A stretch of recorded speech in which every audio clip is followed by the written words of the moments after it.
Assalamualaikum warahmatullahi wabarakatuh. Salam sejahtera untuk kita semuanya. Mudah-mudahan senantiasa dalam lindungan Allah Subhanahu wa Ta'ala dimanapun kita berada. Sebelumnya yang saya hormati Bunda Rizky Amelia Furqon selaku dosen pengampu mata kuliah Bahasa Indonesia. Dalam kesempatan ini saya akan mempresentasikan hasil karya ilmiah saya berupa artikel dengan judul Bahasa Indonesia sebagai Bahasa Pemersatu. Namun sebelum itu, perkenalkan, nama saya Anas Hidayatullah dari lokal PAI 1A, NIM 20531017, nomor absen 17, asal dari Muara II, Oku Selatan. Baiklah, langsung kita ke artikelnya. Dalam artikel ini terdapat kata kunci. Kata kuncinya yakni bahasa Indonesia sebagai bahasa pemersatu. Kita ke pembahasan yang pertama. Pembahasan yang pertama yakni awal mula bahasa Indonesia. Bahasa Indonesia ini berasal dari bahasa Melayu. Bahasa yang sudah dipakai oleh orang-orang zaman dahulu sebagai bahasa perhubungan dan bahasa perdagangan.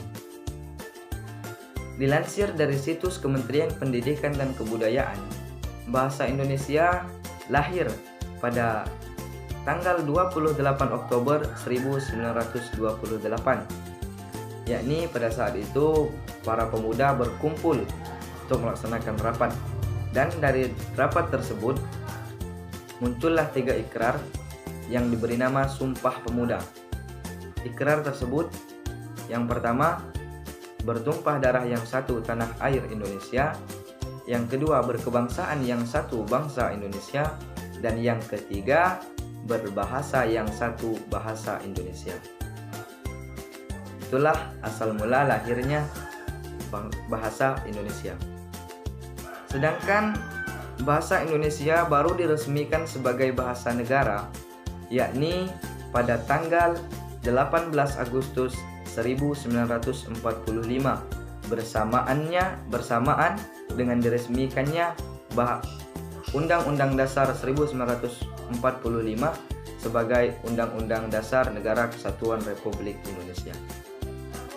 Dan pertanyaannya adalah mengapa harus bahasa Melayu yang menjadi asal mula dari bahasa Indonesia?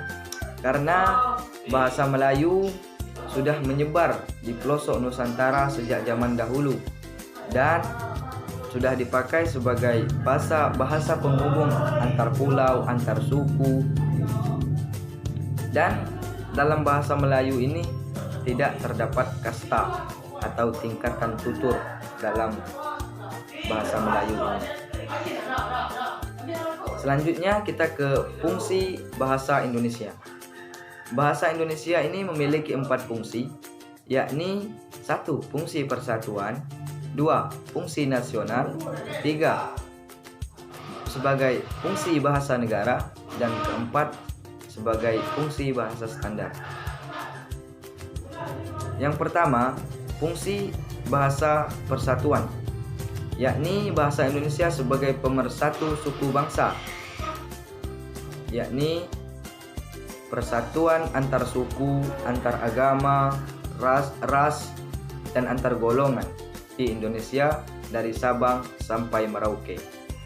Fungsi pemersatu ini sesuai dengan isi Sumpah Pemuda 28 Oktober 1928. Dan yang kedua, fungsi bahasa nasional, yakni sebagai jati diri bangsa bila berkomunikasi pada dunia luar, sebagai ciri khas dari bangsa Indonesia.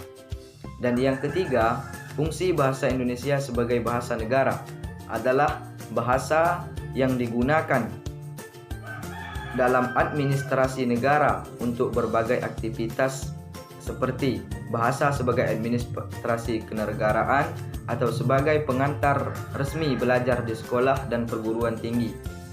Dan yang keempat, fungsi bahasa sebagai bahasa baku atau bahasa standar merupakan bahasa yang digunakan dalam pertemuan yang sangat resmi seperti penanda acuan ilmiah, penulisan tulisan ilmiah, penambah kewibawaan sebagai pejabat dan intelektual, Itulah fungsi bahasa Indonesia sebagai fungsi standar.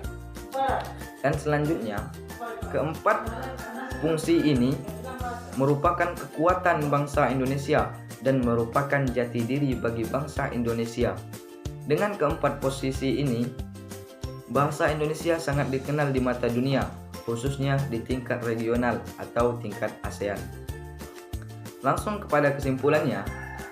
Kesimpulannya adalah bahasa Indonesia adalah sebagai bahasa nasional, bahasa negara, bahasa kesatuan Republik Indonesia.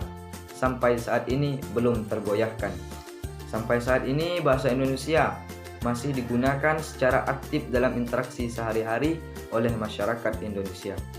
Bahasa Indonesia ini akan tetap berperan sebagai alat pemersatu bangsa dan negara apabila pemimpin dan pejabat tetap konsisten dan mematuhi aturan yang terdapat dalam undang-undang dan peraturan yang berlaku. Mungkin itu saja presentasi dari artikel yang saya buat. Jadi kita sebagai bangsa Indonesia harus bangga dan harus menjaga bahasa Indonesia. Salam pemuda. Sekian, jika ada salah-salah kata saya mohon maaf, kepada Allah saya mohon ampun. Billahi taufiq wal hidayah. Wassalamualaikum warahmatullahi wabarakatuh.